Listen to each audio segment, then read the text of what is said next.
నాకు సినిమా ఇండస్ట్రీలో చాలామంది ఫ్రెండ్స్ ఉన్నారు. నేను కాలేజీలో నేను చదువుకునే రోజుల్లోనే కృష్ణ గారు నా క్లాస్ ఇద్దరు పక్క పక్కనే కూర్చునేవాళ్ళు. అంటే కొంచెం బుద్ధిమంతుల్ని అలా చేయని వాళ్ళందరూ ముందు కూర్చోబెట్టేవారు ముందు బెంచ్లో. కృష్ణ గారు బుద్ధిమంతులా సార్? బాగా కుస్తీ కాస్తి కాదు, ఎంత బుద్ధిమంతులు అంటే బాగా మంచి చాలా అందగాడు, మంచి గిరదాల జుట్టు, వైట్ డ్రెస్ వేసుకునేవాడు, అసలు తెల్లగా ఉండేవాడు మనిషి. వచ్చి చూడంగానే అబ్బా అనిపించేవాడు అనమాట. ఎక్కువ ఎవరితోనూ మాట్లాడేవాడు. నాకు బాగా స్నేహితుడు అయ్యాడు, ఇద్దరు పక్క పక్కనే కూర్చునేవాడు. కాలేజీలో వాళ్ళందరూ కలిసి ఆయన పెట్టిన నిక్నేమ్, కాలేజీలో నిక్నేమ్లు చాలా పెట్టుకుంటారు ఒకళ్ళు. అవునవును. ఆయనకి పెట్టి నిక్నేమ్ పెట్టాడు దేవుడు. అబ్బా, ఎందుకు సార్? దేవుళ్ళలాగా వచ్చి కూర్చుంటాడు, పలకడం వెలకడం. అలాగనా? చక్కగా అద్దంగా దేవుళ్ళలాగా అట్లా కూర్చుంటాడు, చొక్కా నలగదు, తెల్లటి చట్ట బట్టలు వేసుకుంటాడు, మంచిది అని అట్లా దేవుడు అని పేరు పెట్టారు. నిజంగా ఆ రోజున దేవుడు అని ఎవరు పెట్టారో తెలియదు, కానీ నిజంగా ఆయన లైఫ్లో కూడా దేవుడు. అవునా సార్? సినిమా ఇండస్ట్రీలో డబ్బులు ఇచ్చినా ఇవ్వకపోయినా ప్రొడ్యూసర్ని పిలిచి, దెబ్బతిన్న ప్రొడ్యూసర్ని పిలిచి, ఏమయ్యా రావే అంటే ఎక్కడి నుంచి రారండి, డబ్బులన్నీ అయిపోయినాయి, మళ్ళీ సినిమా తీయనివ్వరు. నా దగ్గర డబ్బులు లేవండి, కొబ్బరికాయ కొట్టడానికి కూడా డబ్బులు లేవండి అంటే, నీకెందుకు అయినా నేను చూసుకుంటా, సినిమా మాత్రం ఇదిగో పలానా డైరెక్టర్, ఇదిగో పలానా సబ్జెక్టు, పలానా క్యాస్టింగ్ అని చెప్పి ఫైనాన్స్ని పిలిచి, డిస్ట్రిబ్యూటర్ని పిలిచేసి ఆయన గ్యారంటీ సంతకం పెట్టి డబ్బులు ఇప్పించాడు. ఎలా సార్? ఎందుకు అంటే ఆ మంచితనం వెనక ఉండే విషయం ఏంటి? అంటే తన ప్రొడ్యూసరు ఎవరు కూడా సఫర్ అవ్వకూడదు, తనతో నా మీద నమ్మకంతో వచ్చి సినిమా తీసిన వ్యక్తి సక్సెస్ అయితే వెల్ అండ్ గుడ్, ఇంకో సినిమా తీస్తాడు, ఫెయిల్ అయిన అతన్ని ఆదుకోవాలి మనం అని చెప్పి అట్లా తీసుకొని వాళ్ళని ఎంతోమందిని అట్లా ఆదుకున్నాడు ఆయన కృష్ణ గారు. దాంతో నిజంగా అదే అనిపిస్తుంది, కాలేజీలో మనం దేవుడు అని పెట్టిన పేరు 100కి 100 రూపాయలు అట్లాగే చేశాడు అని చాలామందికి ఎన్ని రకాల హెల్ప్ చేశాడు చెప్పడానికి. చాలా మంచి వ్యక్తి. మీరు వారు దాదాపు ఒకటే టైంలో వచ్చారా సార్ సినిమా ఇండస్ట్రీ? కాదు, వారు ముందు ఆయన సినిమా మేము చదువుకున్న రోజుల్లోనే డైరెక్టర్ తిలక్ గారు అని ఒక ఆయన వచ్చారు. అంతకుముందు నాగేశ్వరరావు గారు వజ్రోత్సవం జరిగింది, 60 సినిమాలు పూర్తయిన తర్వాత చాలా పెద్ద ఎత్తున చేసి మా ఏలూరు కాలేజీకి కూడా గెస్ట్గా వచ్చారు. ఆయన వచ్చినప్పుడు ఆయన దగ్గర ఎంబడబడి అందరూ కూడా అప్పుడు ఈ లేవు కదా, సెల్ ఫోన్ లేవు కదా, ఫోటోలు గిటోలు లేవు, అందరూ ఈ ఆటోగ్రాఫ్ బుక్లు పుచ్చుకొని ఆటోగ్రాఫ్లు చేసుకునేవారు. అదంతా చూడంగానే ఇతనికి మనసులో పడింది. అది నేను కొంచెం అందంగానే ఉంటాను, నేను కూడా సినిమా యాక్టర్ని అయితే నాకు కూడా ఇట్లాగే ఇంత ఫ్యాన్ ఫాలోయింగ్ వస్తుంది కదా అని ఫస్ట్ ఇది దాంట్లో వచ్చింది. ఆ తర్వాత కొద్ది రోజులు డైరెక్టర్ తిలక్ గారు ఏదో ఫంక్షన్గా మా కాలేజీకి వచ్చారు. అప్పుడు ఈయన చూసి పిలిచాడు, ఈయన సినిమాల్లోకి వస్తావా అన్నాడు. వస్తారు సార్ అన్నాడు చాలా ఆనందంగా. అనగానే నువ్వు నా అడ్రస్ ఇచ్చి వెళ్తాను, నువ్వు మెడ్రాస్ వచ్చినప్పుడు నన్ను కలు అన్నాడు. ఈ లోపల చదువు డిగ్రీ పూర్తి చేశాడు ఆయన. పూర్తి చేసి మెడ్రాస్ వెళ్ళిపోయాడు. మెడ్రాస్ వెళ్తే నేను అప్పుడు తీసిన సినిమా అయిపోయింది, ఇప్పుడు ఆన్ హ్యాండ్ ఏది లేదు, మళ్ళీ నెక్స్ట్ సినిమా మొదలుపెట్టినప్పుడు ఇస్తాను, ఆ లోపల అప్పుడు దాకా నాటకాలు వేస్తూ ఉండేవారు. అట్లా సోమన్ బాబు ఈయన ఇంకా కొంతమంది కలిసి నాటకాలు వేసేవాడు. అలా అలా అయ్యాడు. నేను ఆయన వెళ్ళిన తర్వాత దాదాపు 10 ఏళ్ల తర్వాత వెళ్ళాడు. ఆయనేమో సినిమాల్లోకి వెళ్ళాడు, నేనేం బిజినెస్లోకి వెళ్ళాను. టచ్లో ఉండేవారు. నేను మా బిజినెస్కి అంతా హెడ్ క్వార్టర్స్ మాకు కోయంబత్తూరు, అక్కడ మ్యానుఫ్యాక్చర్ అవుతాయి అన్నమాట ఆయిల్ ఇంజన్స్, మోటార్స్ ఆయిల్. నేను ఫ్రీక్వెంట్గా కోయంబత్తూరు వెళ్ళేవాడిని.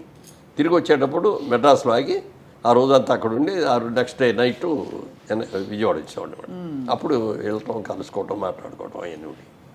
మీరు సినిమా ఇండస్ట్రీకి వచ్చే టైంకి మీరు married, settled and business man, 2 పిల్లలు ప్లస్ ఇంకా క్రాంతి కుమార్ నా క్లాస్మేటు, విజయబాబు రెడ్డి గారు నాకు సీనియర్ కొద్దిగా, విజేంద్ర ప్రసాద్ గారు క్లాస్మేటు, ఇట్లా చాలామంది ఉన్నారు. ఇంకా డాక్టర్ సాంబశివరావు గారు, వీళ్ళందరూ కూడా వాళ్ళందరూ అనేవారు ఇప్పటికప్పుడే రావయ్యా అని. సోమన్ బాబు గారు కూడా ఒక రోజున కలిసాం. ఆయన కలిసిన రోజున ఆయనకే ఇట్లా చూస్తున్నాడు, ఏంటి సార్ అలా చూస్తున్నారు అన్న, నువ్వు బాగున్నావు కదా, ఎందుకు సినిమాలో ట్రై చేయొచ్చు కదా, ఎందుకు చేయట్లేదు అన్నాడు. నాకు సినిమాల మీద ఇంట్రెస్ట్ లేదండి, బిజినెస్ మీద ఇంట్రెస్ట్, నేను అందుకని బిజినెస్ చేసుకుంటున్నాను అన్న. లేదు మీరు ట్రై చేయండి బాగుంటారు ఇది అన్నాడు. వద్దులేండి అన్న. ఆ తర్వాత ఆయన్నే హీరోగా పెట్టి క్రాంతి కుమారును హనుమ ప్రసాద్ గారు శారదా అని సినిమా తీశారు. గొప్ప హిట్ అయింది. అది మ్యూజికల్గానే హిట్ అయింది. ఇది ఆ సినిమా మొత్తం రాజమండ్రిలో తీశారు. నేను బెజవాడి నుంచి సాటర్డే సండే వస్తే అక్కడికి వెళ్ళిపోయి ఆ 2 రోజులు ఆడతా గడిపేసి మళ్ళీ వచ్చేవాడిని.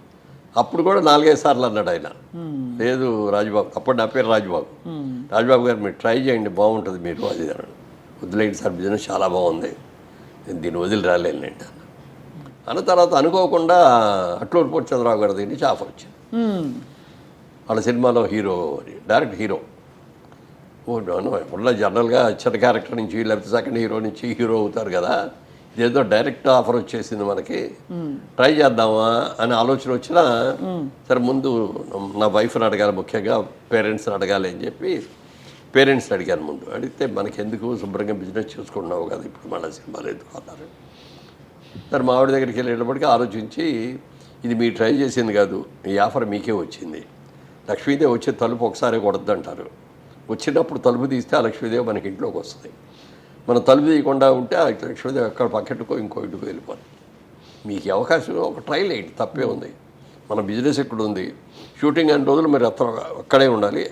షూటింగ్ అయిన తర్వాత ఒక్కరోజు కూడా అక్కడ ఉండకుండా మళ్ళీ విజయవాడ వచ్చేసి బిజినెస్ చూసుకోవాలి. సరే, బిజినెస్ మ్యాన్గా టైమ్ ఇస్ మనీ కాబట్టి మీరు బిజినెస్ వదిలి అక్కడ నెల రోజుల్లో ఎన్నో డేస్ ఇవ్వాలి. మరి అది మీరు ఎంత లెక్కేసుకోవాలి, ఎంత అడగాలి రెమ్యూనరేషన్ అంటే? అంటే అప్పుడు రెమ్యూనరేషన్ అడిగే స్టేజ్ ఉండదు, ఎందుకంటే కొత్త వాళ్ళ దగ్గర డబ్బులు కూడా తీసుకుని సినిమాలు తీసే రోజులు అయ్యి. ఓహో, కొత్తగా ఎవరైనా వచ్చి హీరో కావాలంటే ఇది అంటే అందరూ తీసుకుంటారు కాదు, అసలు కొత్తగా ఫస్ట్ టైం చేసిన వాళ్ళకి డబ్బులు కూడా ఇవ్వరు. కానీ మా నిర్మాత గారు నాకు 3,000, గిరిబాబుకి 3,000 రెమ్యూనరేషన్ ఇచ్చారు. ఓహో, అప్పుడు ఆ 3,000 ఇలా పెద్ద అమౌంట్గా ఫీల్ అయ్యాను. 3,000 వచ్చింది కూడా ఒకసారి. కానీ అప్పుడు బిజినెస్ మ్యాన్గా సుమారు అంటే ఒక అంచనాకి సార్ ఎంత వచ్చేది మీకు రాబడి పర్ మంత్? పర్ మంత్ అంచనా కోసం ఐడియా ఉండడానికి అంటే సంవత్సరానికి లెక్కేసుకొని మాకు ఒక 50, మా ప్రొడక్టర్కి ఒక 50 అట్లా వచ్చేది. 50,000 పర్ మంత్? పర్ మంత్ కాదు, పర్ ఇయర్. Per year. ఓహో, రోజులు పర్ మంత్ అంటే అంత. అదే 50,000 పర్ ఇయర్ అంటే దాదాపు మీరు ఇప్పుడు 3x12 అంటే 12 నెలలకి 3,000 లెక్కేసుకుంటే కూడా నాట్ బ్యాడ్, కొంచెం తక్కువ. బట్ అంటే ఉంటాయి కదా సార్ లెక్కలు, ఇప్పుడు ఒక రోజు ఇవ్వాలి. అప్పుడు డబ్బు గురించి ఆలోచించాల, ఇదేదో కొత్త ప్రయత్నం వచ్చింది, ఈ ప్రయత్నంలో కూడా వెళ్ళారు. అప్పుడు నాటకాలు వేస్తూ ఉండేవాడు విజయవాడలో. నాటకాల ఇంట్రెస్ట్ కూడా ఉంది కాబట్టి ట్రైల్ వేద్దాంలే అని చెప్పి ఆ దేశం అది సక్సెస్ అవ్వబట్టి అంచెలంచెలుగా పైకి వెళ్ళటం. అక్కడ దాసనారాయణ గారు 2వ సినిమాకి పరిచయం అవటం. ఏమనేవారు సార్ మీ యాక్టింగ్ చూసి అప్పట్లోనే? దాసర్ గారు నా యాక్టింగ్ కంటే కూడా నా సిన్సియారిటీని ఎక్కువ చూసేవారు. నేర్చుకోవాలి అనే ఇది, తర్వాత టైం మెయింటైన్ చేయటం ఒకటి. తర్వాత సినిమా ప్రొడ్యూసర్ హనుమాన్ ప్రసాద్ గారు నాకు క్లోజెస్ట్ ఫ్రెండ్. మేము మా షాప్స్ బిజినెస్లో పక్కనే. ఆయన ప్రొడక్షన్, నేనే ప్రొడక్షన్, మా సొంత సినిమా నటుగా ప్రొడక్షన్ కూడా చేసేవాడిని. బెంగళూరులో జరిగింది షూటింగ్ అంతా. ఈ ఇల్లు బాగుందయ్యా, ఈ షూటింగ్ బాగుంటుంది అని ఆయన అంటే వెంటనే నేను వెళ్ళిపోయి వాళ్ళ దగ్గరికి వెళ్ళి I'm doing so and so అండి, తెలుగు సినిమా షూటింగ్ అండి, మీరు ఇవ్వాలండి అంటే వాళ్ళు వెంటనే ఇచ్చేవాడు. ఇవన్నీ చేయటం, అరేంజ్మెంట్స్ చూడటం, సిన్సియారిటీ ఇవన్నీ చూసి బాగా నచ్చేసింది ఆయనకి. మురళి నిన్ను పెద్ద యాక్టర్ అని చేస్తాను నేను. మురళీమోహన్ అని పేరు వారే పెట్టారు? లేదు, పేరు ఆయన పెట్టారు, అట్లూరు పూర్చంద్రరావు గారు పెట్టారు. ఎందుకు సార్ మురళీమోహన్ అనడానికి? అంటే అట్లూరు పూర్చంద్రరావు గారు సినిమా మా జగమేమాయి తీసేటప్పుడు నేను హీరో, గిరిబాబు విలన్ను, కబడ్డీ రాజబాబు గారును విజయలలిత గారు వాళ్ళు సీనియర్ యాక్టర్ దాంట్లో. మరి ఆయన రాజబాబే, నేను రాజబాబు అంటే ఎట్లా టైటిల్స్లో మళ్ళీ హీరో రాజబాబు, కమెడియన్ రాజబాబు అని అనుకోవాల్సి వస్తుంది. సేమ్ నేమ్ ఒకటి, అతను మంచి ఊపులో ఉన్నాడు, ఇప్పుడు చాలా ఫైల్లో ఉన్నాడు. వేరే పేరు ఏమైనా మారిస్తే బాగుంటుంది, నీ అసలు పేరు ఏంటన్నారు. మా అమ్మ నాన్నగారు పెట్టిన పేరు రాజా రామ్మోహన్ రాయ్ అండి. మా నాన్నగారికి పొలిటికల్ ఇంట్రెస్ట్ తోటి అట్లా పొలిటికల్ నాయకుల పేర్లు, మా తమ్ముడికేమో వేణుగోపాల్ తిలక్ అని పెట్టారు. అదండి. కానీ అందరూ ఊళ్ళో రాజబాబు అనిపిస్తారు. స్కూల్లో కూడా బుక్లో, ఎస్ఎస్సి బుక్లో కూడా రాజబాబు అని ఉంది, అందుకని రాజబాబుయే కన్ఫర్మ్ అయిపోయిందండి.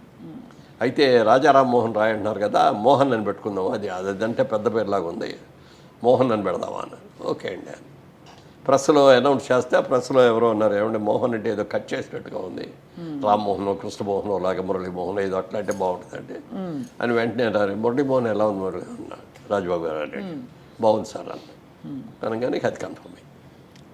సో అలా మురళీమోహన్ గారు అడుగు పెట్టడం ఒక వెలిగేశారు సార్. అదే అంటే మొట్టమొదట ఇంకా రావాలి అవద్దని అనుకుంటానే, షూటింగ్ ఉంటే అక్కడ మెడ్రాస్లో ఉంటాం, లేకపోతే విజయవాడలో ఉంటాం, బిజినెస్ చూసుకోవడం అట్లాగే ఉండేది. అలా ఒక 2 ఏళ్ళు గడిచింది.